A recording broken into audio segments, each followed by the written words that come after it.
കർത്താവായ യേശുക്രിസ്തുവിൻ്റെ ധന്യനാമത്തിൽ എല്ലാ പ്രിയപ്പെട്ടവർക്കും പ്രഭാതവന്ദനങ്ങളെ അറിയിക്കുന്നു. ഇന്നത്തെ ദൈവവചന ചിന്തയ്ക്കായി കൊരിന്ത്യർക്ക് എഴുതിയ 2-ാം ലേഖനം 7-ാം അധ്യായം 1-ാമത് വാക്യം. പ്രിയമുള്ളവരെ, ഈ വാഗ്ദത്തങ്ങൾ നമുക്കുള്ളതുകൊണ്ട് നാം ജഡത്തിലെയും ആത്മാവിലെയും സകല കന്മഷവും നീക്കി നമ്മെ തന്നെ വെടിപ്പാക്കി ദൈവഭയത്തിൽ വിശുദ്ധിയെ തികച്ചുകൊള്ളുക. പ്രിയമുള്ളവരെ, ദൈവത്തിൻ്റെ വാഗ്ദത്തങ്ങൾ നമുക്ക് അനവധിയാണ്. എന്നാൽ പലപ്പോഴും നമ്മെ വീണ്ടെടുത്ത നമ്മുടെ കർത്താവ് നമ്മെക്കുറിച്ചുള്ള വാഗ്ദത്തങ്ങൾ നമുക്ക് നൽകുമ്പോൾ തന്നെ നമ്മിൽ നിന്ന് പ്രതീക്ഷിക്കുന്ന ചില പ്രത്യേക പ്രതികരണങ്ങളെക്കുറിച്ച് കർത്താവിൻ്റെ വചനം നമ്മെ ഓർപ്പിക്കുകയാണ്. ഇവിടെ ദൈവവചനം ഇപ്രകാരം പറയുന്നു: പ്രിയമുള്ളവരെ, ഈ വാഗ്ദത്തങ്ങൾ നമുക്ക് ഉള്ളതുകൊണ്ട് നാം ജഡത്തിലെയും ആത്മാവിലെയും സകല കന്മഷവും നീക്കി നമ്മെ തന്നെ വെടിപ്പാക്കി ദൈവഭയത്തിൽ വിശുദ്ധിയെ തികച്ചുകൊള്ളുക. 2 കാര്യങ്ങൾ പരിശുദ്ധാത്മാവ് ഇവിടെ ഓർപ്പിക്കുന്നു. ഒന്ന്, നമുക്ക് ചില വാഗ്ദത്തങ്ങളുണ്ട്. 2, നാം നമ്മെ തന്നെ വെടിപ്പാക്കി ദൈവഭക്തിയിൽ വിശുദ്ധിയെ തികച്ചുകൊള്ളുക. 2 കൊരിന്ത്യർ 6-ാം അധ്യായം 14 മുതൽ 16 വരെയും അതിനുശേഷം അതിൻ്റെ 17-ാം വാക്യത്തിലും 2 ഇടങ്ങളിലായി വാഗ്ദത്തങ്ങളും മുന്നറിയിപ്പുകളും കർത്താവ് നൽകുന്നു. 6-ാം അധ്യായത്തിൻ്റെ 14 മുതൽ 16 വരെയുള്ള വാക്യങ്ങൾ അവിശ്വാസികളോട് ഇണയില്ല പിണ കൂടരുത്, ഞാൻ അവരിൽ വസിക്കുകയും അവരുടെ ഇടയിൽ നടക്കുകയും ചെയ്യും. ഞാൻ അവർക്ക് ദൈവവും അവരെനിക്ക് ജനവുമാകുമെന്ന് ദൈവം അരുളി ചെയ്തിരിക്കുന്നു. അവിശ്വാസികളോട് ഇണയില്ല പിണ കൂടരുത്. അഥവാ വിശ്വാസത്തിൽ കർത്താവായ യേശുക്രിസ്തുവിനെ തിരിച്ചറിഞ്ഞതിന് ശേഷം വീണ്ടും പിന്മാറിയ ഒരുവനുമായും ഇണയില്ല പിണ കൂടരുത്.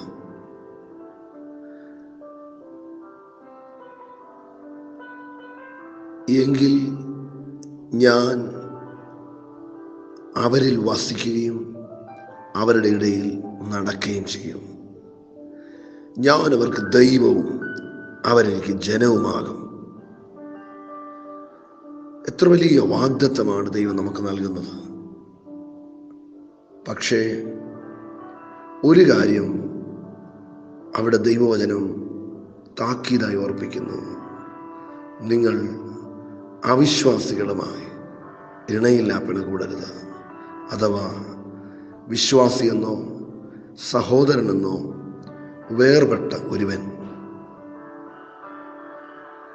ദൈവഹിതമല്ലാത്ത പാപങ്ങളിൽ തുടരുന്നെങ്കിൽ നിങ്ങൾ അവനോട് സൗഹൃദം സ്ഥാപിക്കരുത്, അവനുമായി ഊണിനിരിക്ക പോലും അരുത്. 2-ാമതായി 2 കൊരിന്ത്യർ 6:17 വീണ്ടും ഓർപ്പിക്കുന്നു: അതുകൊണ്ട് അവരുടെ നടുവിൽ നിന്നും പുറപ്പെട്ട് വേർപെട്ടിരിപ്പീൻ എന്ന് കർത്താവ് അരുളി ചെയ്യുന്നു. അശുദ്ധമായതൊന്നും തുടരുത്, എന്നാൽ ഞാൻ നിങ്ങളെ കൈക്കൊണ്ട് നിങ്ങൾക്ക് പിതാവും നിങ്ങൾ എനിക്ക് പുത്രന്മാരും പുത്രിമാരും ആയിരിക്കുമെന്ന് സർവശക്തനായ കർത്താവ് അരുളി ചെയ്യുന്നു.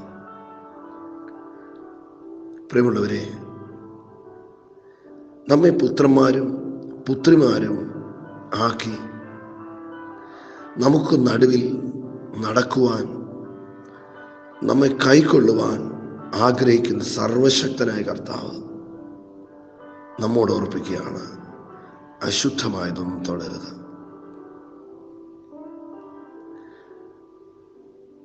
വിലയേറിയതും അതിമഹത്വമായ വാഗ്ദത്തങ്ങൾ നമുക്ക് നൽകിയിരിക്കുന്ന നമ്മുടെ കർത്താവ് നമ്മിൽ നിന്നും ആവശ്യപ്പെടുന്ന ചില ദൈവികമായ പ്രതികരണങ്ങൾ, വചനത്തിനൊത്തവണ്ണമുള്ള ചില പ്രതികരണങ്ങൾ, സമർപ്പണങ്ങൾ എന്തെന്ന് തിരിച്ചറിഞ്ഞ് നമുക്ക് ദൈവകൃപയിൽ നമ്മെ ഫലമേൽപ്പിക്കാം. നമ്മുടെ ദൈവം വിശുദ്ധനായ ദൈവമാണ്.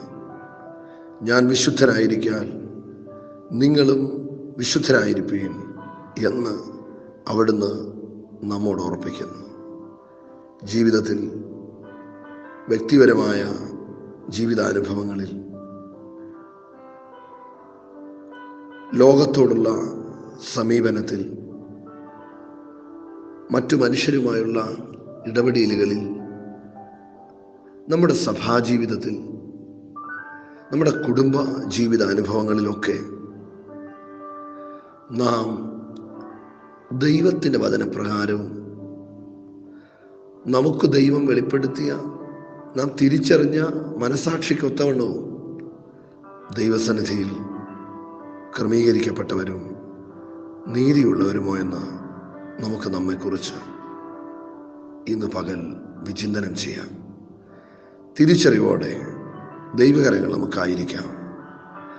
നമ്മിൽ വസിക്കുകയും നമ്മുടെ ഇടയിൽ നടക്കുവാൻ ആഗ്രഹിക്കുകയും ചെയ്യുന്ന നമ്മുടെ കർത്താവിൻ്റെ കരങ്ങളിൽ, നമ്മെ പുത്രന്മാരും പുത്രിമാരും ആക്കുവാൻ ആഗ്രഹിക്കുന്ന നമ്മുടെ കർത്താവിൻ്റെ കരങ്ങളിൽ നമുക്ക് നമ്മെ തന്നെ പുനർവിചിന്തനത്തോടെ സമർപ്പിക്കാം. ഈ വചനങ്ങളാൽ കർത്താവ് നമ്മെ അനുഗ്രഹിക്കട്ടെ.